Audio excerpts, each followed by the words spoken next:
Okay, so welcome to Momentum Monday, everybody. This week's edition is live from Phoenix, Arizona. I'm actually in Surprise, Arizona, visiting my parents. It's been amazing. It's really starting to get hot now, and it's really nice just having that quality time with my mom and my dad and my kids. And it just reminds me of how important it is to fight for that liberty and that freedom to kind of make those choices while we're young. Having these mini retirements throughout life are so important. And it's been made extra obvious to me because I've had to leave Kelly and the boys at home, which was an excruciating decision. But he works 12-hour shifts, so I was barely going to be seeing him in the evenings anyways.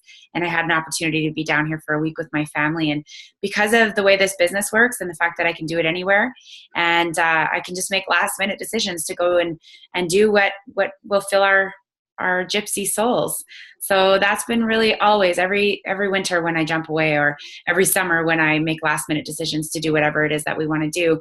I always feel so grateful for the fact that I spent the time to build this business. And it's not always easy, but it's simple.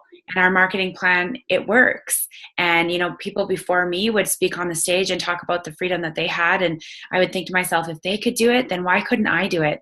And I'll tell you what, all it takes is commitment, 100% setting that intention that you're going to get to whatever it is level that you want without any wavering on that. Just knowing, I don't know how this is going to happen. I don't understand the how of it, but I definitely know I'm going to do it. And timing is not always up to us. I wanted to be a 39 club the day that I hit NMD, and it took me 2 years after that to hit 39 club. So we can't always have the timing that we want. But if you keep your eyes on the goal that you have for this business, it can be whatever it is that you want. So I'm just going to go ahead. Tonight's call is frequently asked questions, objections, and things like that. So if you've got a question, go ahead and type it in the side. And I'm going to start with the most frequent objections and how to overcome them on the product. And I know that I have done this on our team page, but I want to reiterate, for me, some of the most common objections around the product are, number one, I find it too expensive. And this is how I overcome that objection. I always use the technique called feel, felt, found, which means you validate how they feel, you acknowledge that you felt the same way, but then you found out blank. So using that technique for it's too expensive, what I would say is, oh yeah, I totally felt the same way for like a year. And this is honest to my story. If it wasn't for you, if that's not honest to your story, then you want to say, oh yeah, my mom was like that. Or I remember my sister was like that. And I get that because, I get she was on a budget or whatever, but validate how they feel with kind of an example and relate to them some way. And then, what we found out when we were kind of trying to figure it out for her or for myself, whoever it is that I wasn't able to get 30 fruits and vegetables in the grocery store for $3. There's just no way. And so for me, because it's food, I stuck it right into my grocery budget. I stopped guilting myself in the grocery store to buy, Brussels sprouts and things that I didn't eat all the time, and they often went slimy. And I was able to find room in my grocery budget right away for not only the capsules, but the capsules and the shakes. And so for us, we just know that we're getting those fruits and vegetables in the capsule form and chewable, and we buy the fruits and vegetables now that we know we will eat and will not go to waste. So if my kids want to overdose on cucumbers and tomatoes, they get to do that because they're getting all the variety in this. And that's how I address the it's too expensive objection. The next most common objection with the product is, I eat my fruits and vegetables the real way. And again, for myself, because I was such a skeptic, I'm able to say, oh yeah, I totally get what you mean. And I felt that way for a long time. And I even stood on my soapbox saying, I don't want people to be thinking they can shortcut fruits and vegetables and eating it in a capsule or a chewable. And I don't want to teach my kids that that's the way they should be getting their produce. And so I totally get it. So see how I do the feel, felt, found? It can be really relaxed. It doesn't have to feel scripted. But you know what I found out is that we weren't getting fruits and vegetables that are vine ripened. And we weren't eating the skins and the peels and the seeds. And we really, really were not getting a good variety of 30 fruits and vegetables a day. Like, I was a good eater. I was, but really it was mostly cucumbers, carrots, tomatoes, and maybe once a month, if I was lucky, we would get those Brussels sprouts in there.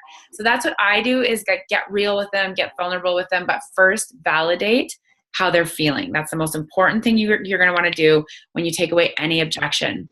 Those are the ones I can think about. Oh, another one with the product is, yeah, it looks great, but Juice Plus pays for their own research.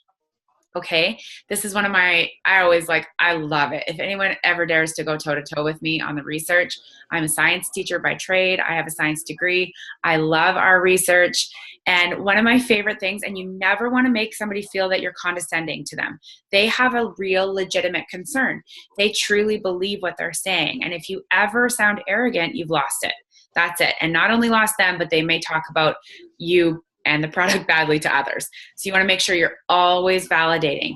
So the first thing I'll say is, I totally get it. That was one of my first objections when I started looking at the research.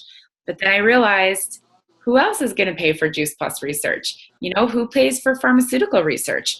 Viagra certainly does not have universities lining up to pay for their research. No, you know, like Viagra is paying for their own research too.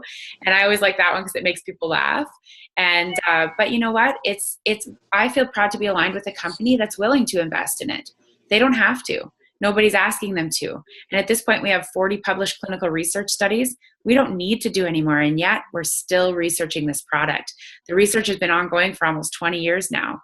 And it's done on human beings eating the product, not borrowing, saying tomatoes are in it. And we know this about tomatoes. So that means Juice Plus does this.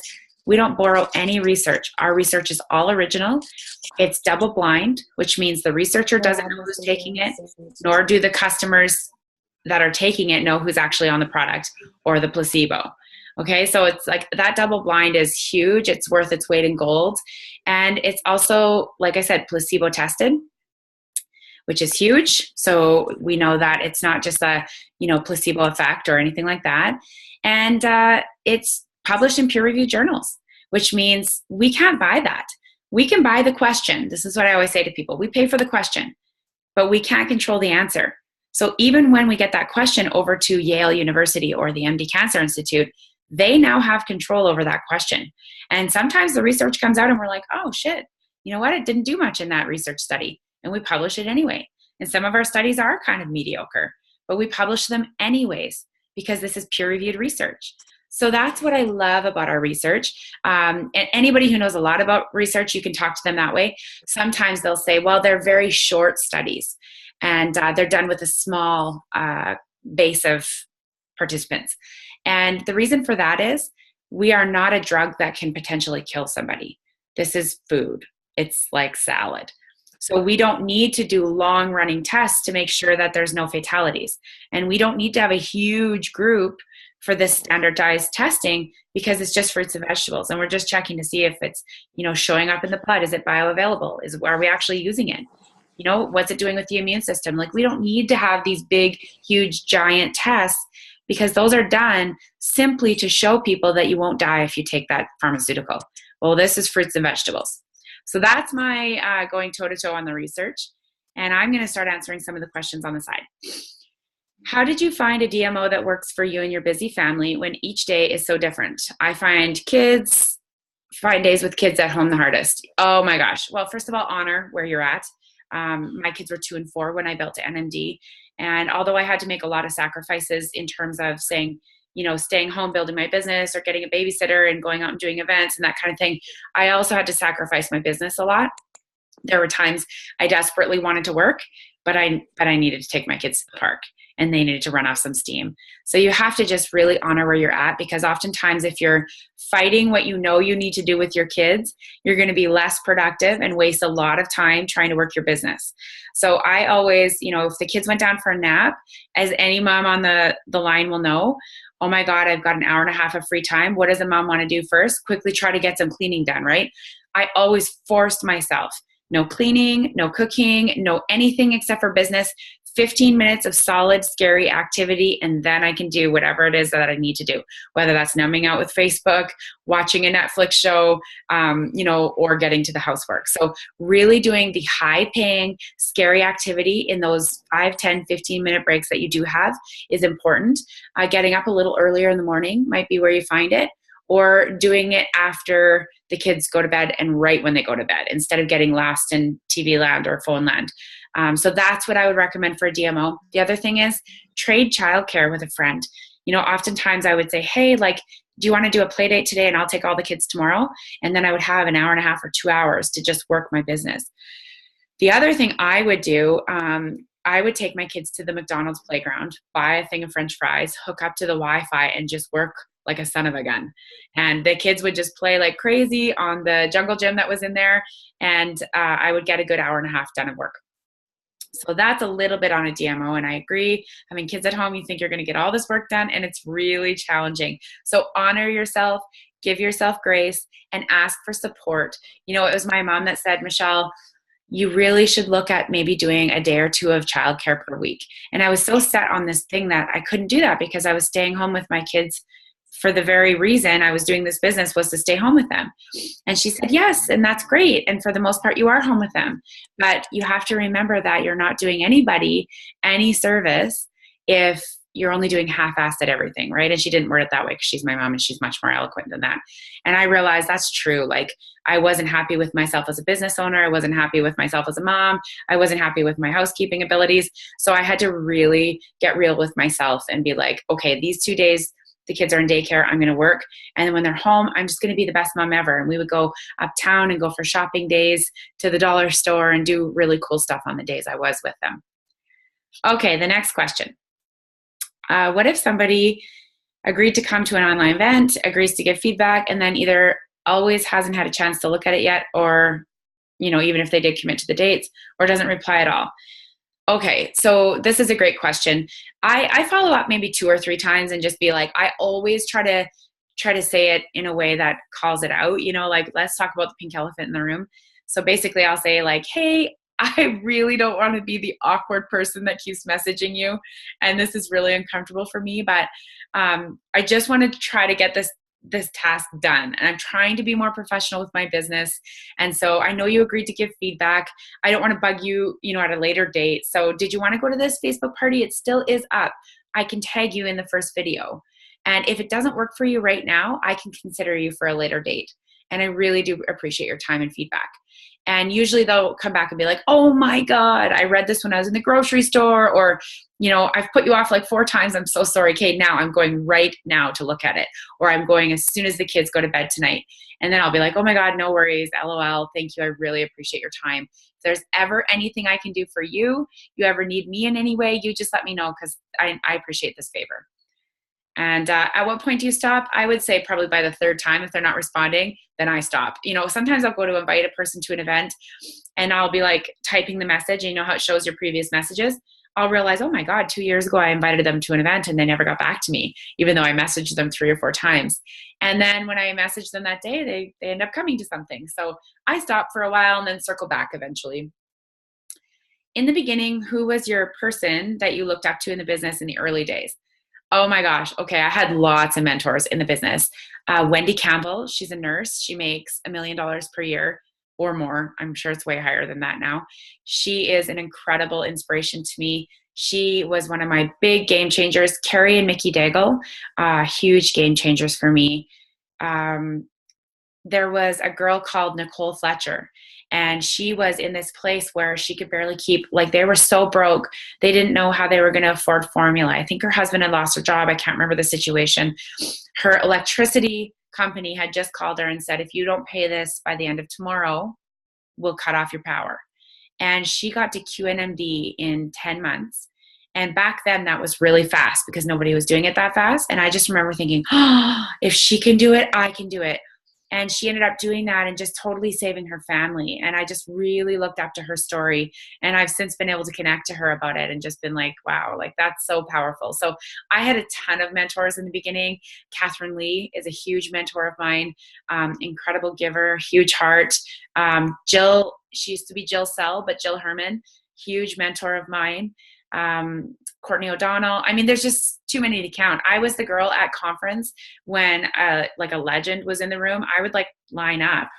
I would like seriously just line up behind the person talking, and it was awkward as heck, but I really wanted to be in the presence of somebody who did it and ask a few questions, even if it was uncomfortable, and get a picture with them.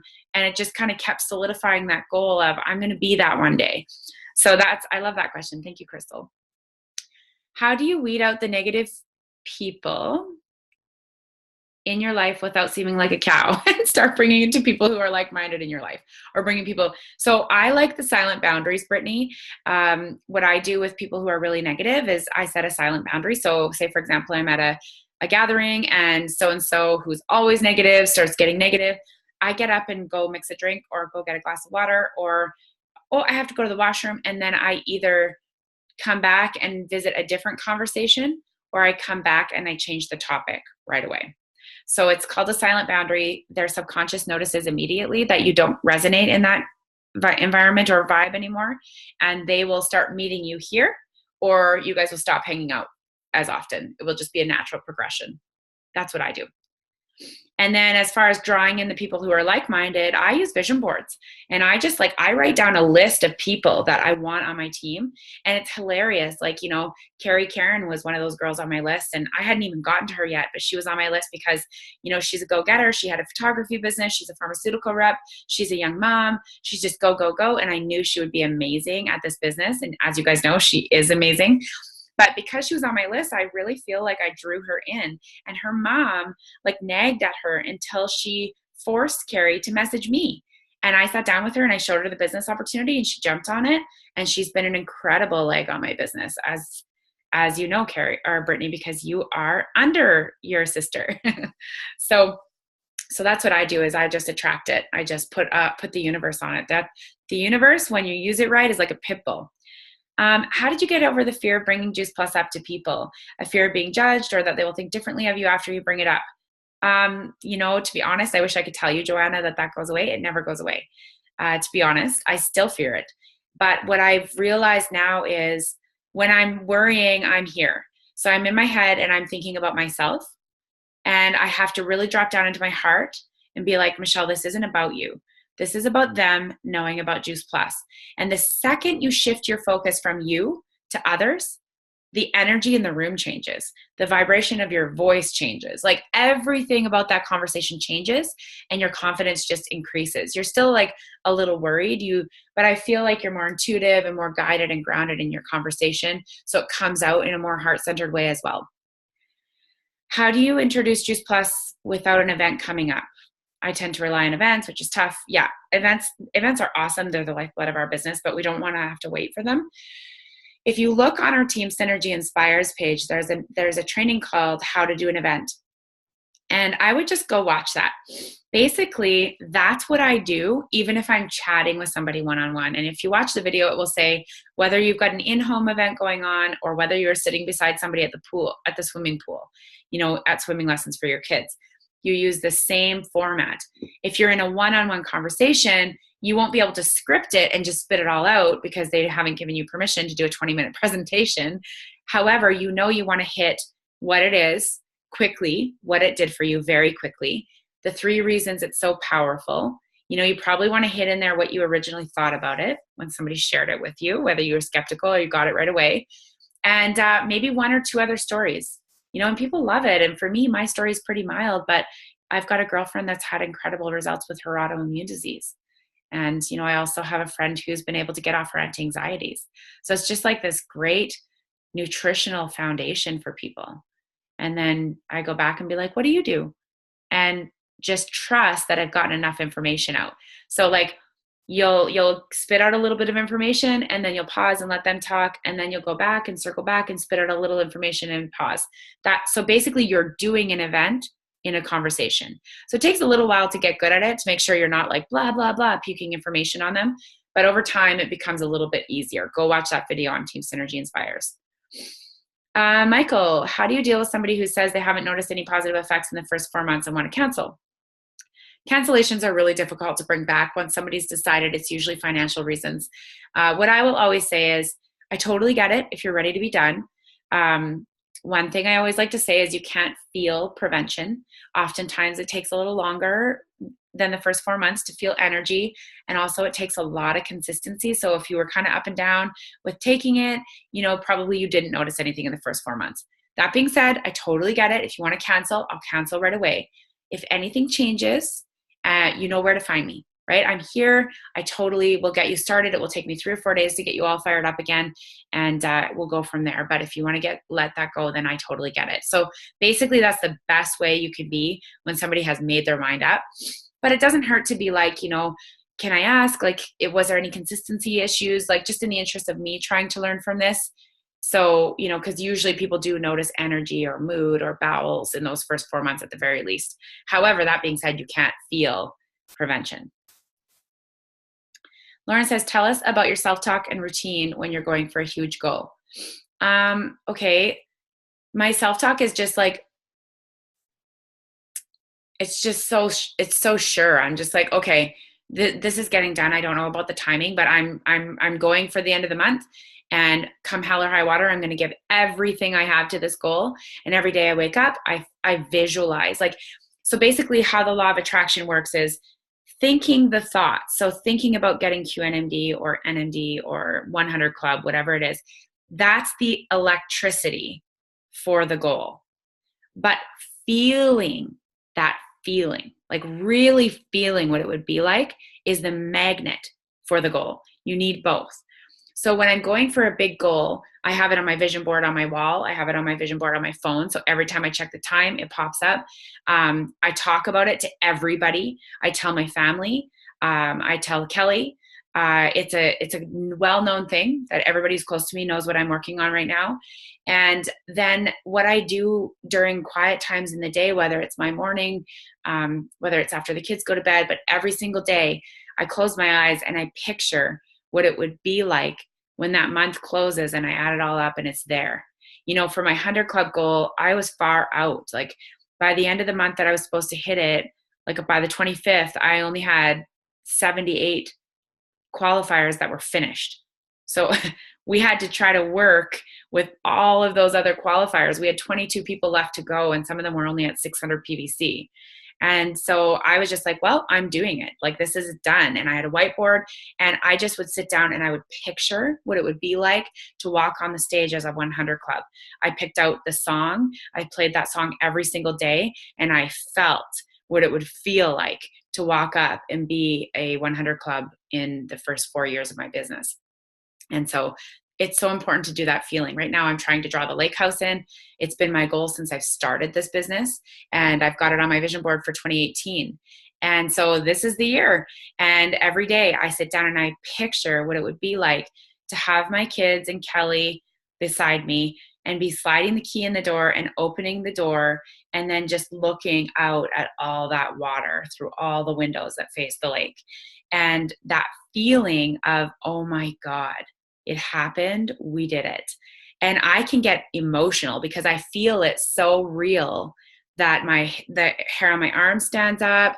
I get a little bit wet in the eyes. I picture myself looking down at the kids and they're excited and they want to go jump into the lake. Like, that's what it's like, Lauren.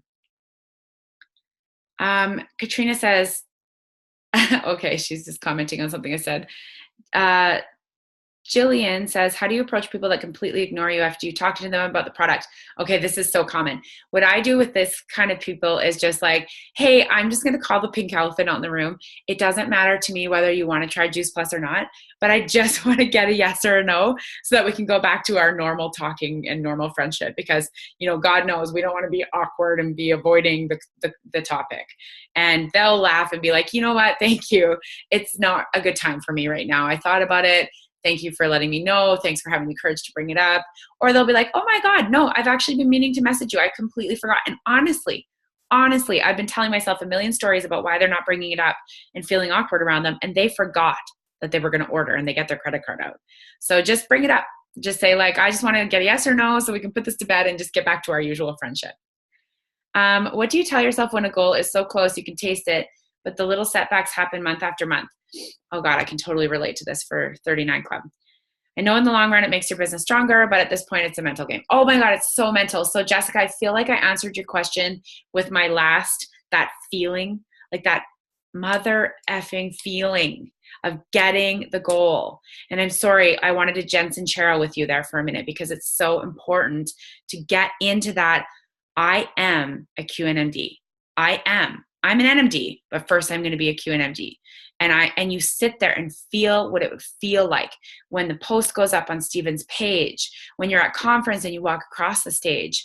What outfit are you going to wear? Like, I'm getting goosebumps right now thinking about your promotion. Get real good at feeling that feeling every single day, and then magic happens. Thanks, Anita. Okay, awesome. Good. Well, look at us. We're at 9:30. If anybody has any other questions, go ahead and unmute or type it in the sidebar there. Okay, here's one. How do you handle people on your team who say they want the business, want to work, but then they completely block you? Yeah. Okay. It's like so intuitive with a team member that really wanted it and then they get stuck. There's really only so much you can do. One, they're blocking themselves because they have an upper limit. So get them to read The Big Leap. Two, you can do a little bit of fathering, which, sounds bad, but really all it is just being firm and loving and holding them accountable. And it's like mothering is nurturing. Oh, you're so amazing. I love you no matter what, blah, blah, blah. Whereas fathering is like, hey, like, if you're good with taking a step back right now, then I'm good with you taking a step back right now, because this is your business.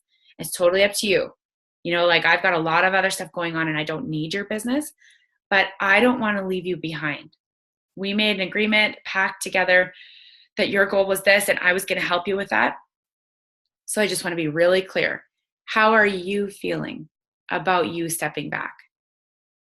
Like, if you're really honest with yourself, and if you're good with that, then I'm good with that. That's what I would do.